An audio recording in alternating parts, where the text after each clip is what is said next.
অভিষেক বন্দ্যোপাধ্যায়ের বিরুদ্ধে ভবানীপুর, কালীতলা ও বিষ্ণুপুর থানায় অভিযোগ দায়ের হলো।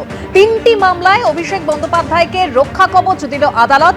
কোনো কড়া পদক্ষেপ করতে পারবে না পুলিশ, এরকমই নির্দেশ আদালতের। পরবর্তী নির্দেশ না দেওয়া পর্যন্ত এই অন্তর্বর্তী স্থগিতাদেশ বহাল থাকবে, এরকমই আদালতের নির্দেশ।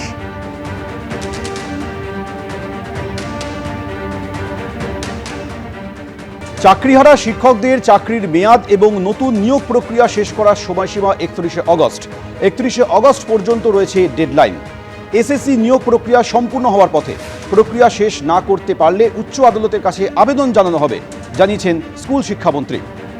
চাকরিহারা শিক্ষকদের চাকরির মেয়াদ এবং নতুন নিয়োগ প্রক্রিয়া শেষ করার সময়সীমা 31শে অগস্ট পর্যন্ত ডেডলাইন দেওয়া হয়েছিল। এ বিষয়ে আরও কথা বলবো, কৃষ্ণেন্দু অধিকারী আমাদের সঙ্গে রয়েছেন। কৃষ্ণেন্দু,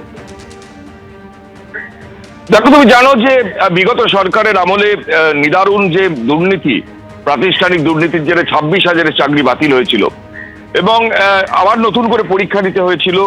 সেই পরীক্ষার রেজাল্ট বেরিয়েছে এবং বিগত সরকারের আমলেই সেই পরীক্ষার নিয়োগ প্রক্রিয়া শুরু হয়েছে। তারপর সরকার বদল হয়েছে, কিন্তু সুপ্রিম কোর্টের যেটা নির্দেশ ছিল যে 31শে আগস্টের মধ্যে এই সময়সীমা, এই ডেডলাইনের মধ্যেই সমস্ত নতুন করে নিয়োগ প্রক্রিয়া শেষ করতে হবে। কিন্তু আর 1 মাস বাকি 31শে আগস্ট। সুতরাং কি হবে? এখনো পর্যন্ত 11-12 নিয়োগপত্র ছাড়া শুরু হলেও 9-10 নিয়োগপত্র এখনো ছাড়া শুরু হয়নি। এখন বিরাট কর্মযজ্ঞ বাকি। আজকে সরকার তার অবস্থানগত সিদ্ধান্ত জানিয়েছে। স্কুল শিক্ষামন্ত্রী দীপক বর্মন জানিয়েছেন যে এই গোটা প্রক্রিয়াটা আবার তারা নতুন করে শুরু করেছেন এবং 9, 10, 11, 12 এই গোটা অ্যাপয়েন্টমেন্ট লেটার দেওয়ার প্রক্রিয়া শুরু হয়েছে এবং 31শে আগস্টের সময়সীমার মধ্যে যদি তা সম্পন্ন না হয় সেক্ষেত্রে সুপ্রিম কোর্টে তারা সময় চাইবেন। অর্থাৎ যে ছাত্রছাত্রী, যে চাকরি প্রার্থীরা, চাকরিহারা চাকরি প্রার্থীরা তারা পরীক্ষা দিয়ে উৎকণ্ঠায় ছিলেন যে 31 আগস্টের পর তাদের আবার চাকরি বাতিল হয়ে যাবে। একবার চাকরি বাতিল হয়ে গেছে, আবার নতুন করে পরীক্ষায় বসেছেন। দুর্নীতির জেরে তাদের কোনো দায় নেই, তারপরেও পরীক্ষায় বসেছেন এবং তারপর সেই পরীক্ষায় বসে তাদের চাকরি পাওয়ার সময়সীমা, সেই সময়সীমাও 1 মাসের মধ্যে শেষ হয়ে যাচ্ছে। এই প্রেক্ষাপটে সরকার তার অবস্থান স্পষ্ট করেছে যে এই সময়সীমার মধ্যে তারা নিয়োগপত্র দেওয়ার চেষ্টা করছে, নিয়োগপত্র সম্পন্ন করার চেষ্টা করছে। কিন্তু সেটা সম্ভব যদি না হয় সেক্ষেত্রে সুপ্রিম কোর্টের কাছে নতুন করে আবার সময়সীমা চাওয়া হবে সরকারের তরফে।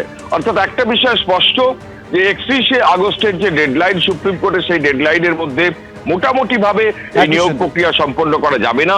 সেক্ষেত্রে নতুন করে রাজ্য সরকারের তরফে সুপ্রিম কোর্টে সময় চাওয়া হবে এবং সেই সময়সীমার মধ্যে তৃণমূল জমানার যে দুর্নীতির জেরে বাতিল হওয়া 26,000 চাকরি বাতিল হয়েছিল, সেই চাকরির পরীক্ষা দিয়ে যারা আবার মনোনীত হয়েছেন মেধা তালিকা অনুযায়ী তাদের চাকরি ফিরে দেওয়া হবে। এবং তুমি জানো এই যে চাকরি হারিয়েছিলেন তাদের মধ্যে গ্রুপ সি এবং গ্রুপ ডিও ছিলেন, তাদেরও নতুন করে পরীক্ষা হয়েছে। যদিও রাজ্য সরকার প্রায়োরিটি দিচ্ছেন শিক্ষকদের, জানানো হয়েছে গ্রুপ সি এবং গ্রুপ ডির শীঘ্রই তাদের। অর্থাৎ স্কুল শিক্ষা দপ্তর জানিয়েছে যে এই সময়ের মধ্যে প্রক্রিয়া সম্পূর্ণ না হলে আবারও আদালতের কাছে তারা আবেদন জানাবেন। ধন্যবাদ। এসএসসির মাধ্যমে যে মহামান্য সুপ্রিম কোর্টের রায়ের ভিত্তিতে যে এসএসসি হয়েছিল এবং যে নিয়োগ প্রক্রিয়া মাঝখানে স্থগিত ছিল, সেই নিয়োগ প্রক্রিয়া এখন সম্পূর্ণ হওয়ার দিকে। সেগুলোর কাজ দ্রুততার সঙ্গে চলছে। আমরা অতি স্বল্প সময়ের মধ্যে আমরা এই নিয়োগ প্রক্রিয়া সম্পূর্ণ করব এবং যদি কিছু বাকি থাকে, আমরা যদি কোথাও দেখি যে আরও কিছু সময় প্রয়োজন, আমরা মহামান্য উচ্চ আদালতের কাছে আবেদন করব এবং আমরা কিছু সময় চেয়ে নেব। এখানে একটা সংযোজন আছে, গ্রুপ সিডি কর্মীরা তারা কিন্তু এই দুর্নীতির জন্য কেউই বেতন পাচ্ছেন না, তাদের রেজাল্টটাও বেরোয়নি। সেই ক্ষেত্রে দেখুন, সেটা আমাদের প্রাথমিক যে 26,000-এর জন্য আমাদের 31শে আগস্ট পর্যন্ত একটা ডেডলাইন বেঁধে দেওয়া হয়েছে, সেই বিষয়টা নিয়ে আমরা কাজ করছি। গ্রুপ সিডির জন্য আমাদের তাদের যে রেজাল্ট সেটা আমাদের প্রস্তুত হয়ে আছে, সেটাও আমরা বের করব, কিন্তু এই বিষয়টাকে আমরা গুরুত্ব দিচ্ছি। এবিপি আনন্দ, এগিয়ে থাকে, এগিয়ে রাখে।